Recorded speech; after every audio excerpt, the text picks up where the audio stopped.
Bienvenue sur Top Invest, la chaîne des top d'investissement. Ici, on parle essentiellement d'entreprises de qualité.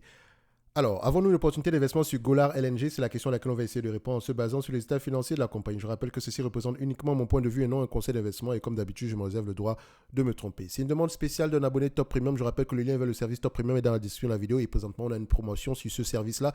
Je vous laisse aller voir la vidéo qui est présentement sur la page de vente du service en question. OK? Donc, on revient sur Golar LNG. C'est une demande ici, comme je l'ai dit, d'un abonné. Donc, c'est-à-dire que je ne la connais pas, cette compagnie-là.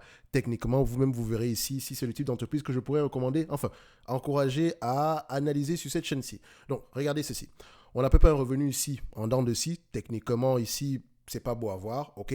Donc, le plus important, c'est d'aller voir à peu près quel type d'entreprise on a présentement. Et peut-être qu'ici, la raison est sans doute ici valable. Et il me semble ici qu'on est dans le transport ici du gaz, etc. Donc, c'est, voilà. Je sais que c'est un service qui se comporte toujours, généralement très très mal. Ok, donc on va toujours aller regarder au niveau de la description ici, là, juste vite fait. Qu'est-ce qu'on a? Description: Golar own, operate marine infrastructure for liquefaction of natural gas. The company operates through three segments: FLNG, corporate and others. Donc, corporate and others and shipping. He also engage in regasification, storage, offloading, bref, tout ce qui concerne ici le LNG. Operating of floating liquefaction natural gas, donc et vessels, donc c'est essentiellement ici des bateaux qui, je pense, qui exploitent qui extrait le gaz naturel en haute mer, si je ne me trompe pas. En tout cas, on va essayer de regarder ça. On a à peu près ce genre, on a des méthaniers également ici, on a ce genre de trucs-ci. Voilà, ça peut sembler assez intéressant du point de vue business ici, mais c'est un business à capital intensif. Et c'est pas, on est également, il y a de fortes chances qu'on soit également des price takers. Donc attention, on price taker, price maker, on a déjà vu ça ici avec les compagnies, avec la vidéo concernant le pricing power ici. Donc, vous pouvez voir ici que la croissance des revenus en dents d'ici 2004 à aujourd'hui, on voit ici que 2004, c'est une compagnie pétrolière qui a été affectée ici par le prix du pétrole et du gaz. Sur les dernières années, c'est une certaine remontée ici. Donc, ça semble être assez intéressant. Est-ce que les marges brutes suivent? Quand je dis assez intéressant, techniquement, on recherche la stabilité ou la croissance des revenus. Ici, on n'a pas une stabilité des revenus. OK? Donc, en termes de marge brute, une entreprise qui a généralement des marges, qui peut avoir des marges brutes négatives, faites attention, ok? C'est très très dangereux. Là, on est certainement revenu une certaine moyenne ici, mais moi, ça commence déjà à m'inquiéter. Les net income, est-ce que net income et free cash flow vont dans le même sens? Net income, ça ressemble à ça. Je vais vous mettre ça en couleur pour que ce soit bien visible. Stabilité ou croissance? Dites-moi. Très laid à voir. Free cash flow, qu'est-ce qu'on observe ici en termes de free cash flow? Stabilité ou croissance? Très laid à voir. En fait, théoriquement, on n'a jamais gagné d'argent.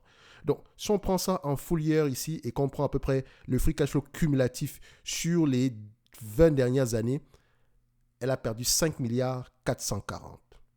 Sur les 10 dernières années, elle a perdu 4 milliards 420.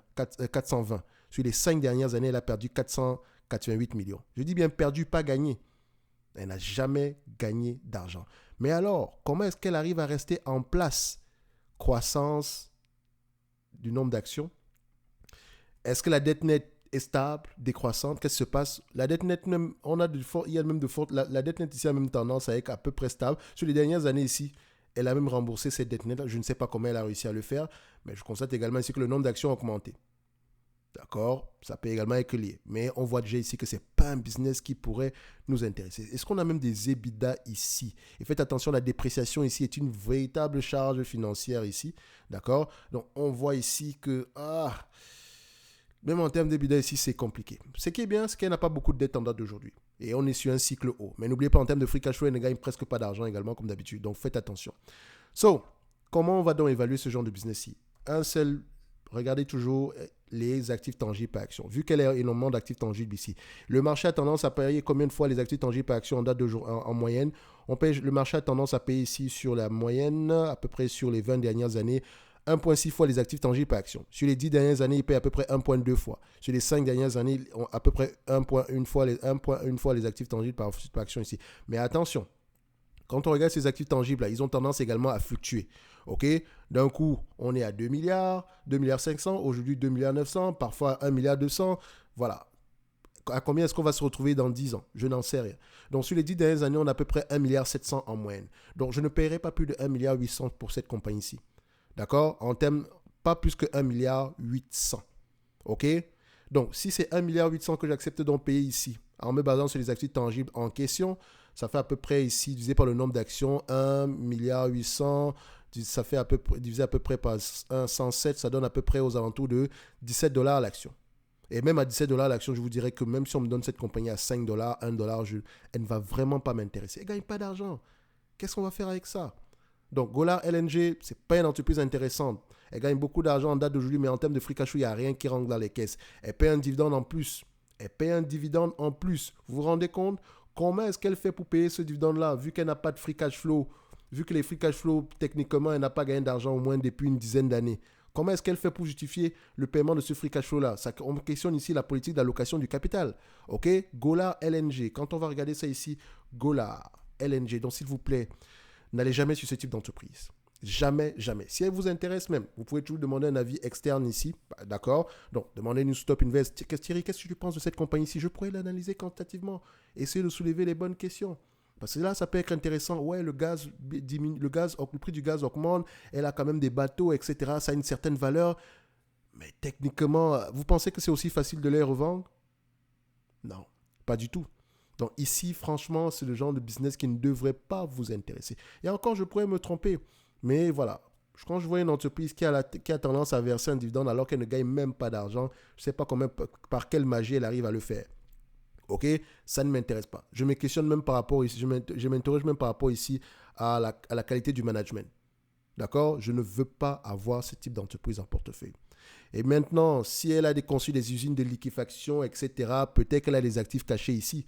Je n'en sais rien, mais qu'est-ce que je vois présentement? Faites attention. Parce que je pourrais, en me basant uniquement sur les chiffres, je pourrais également je pourrais avoir le même raisonnement ici avec du LNG.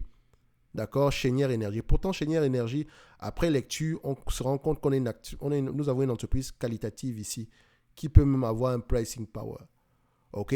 Donc, faites attention. Golar LNG, mais si ce sont des bateaux ici, etc., non. Si on a des usines de liquéfaction sur le sol, d'accord, ça peut être intéressant.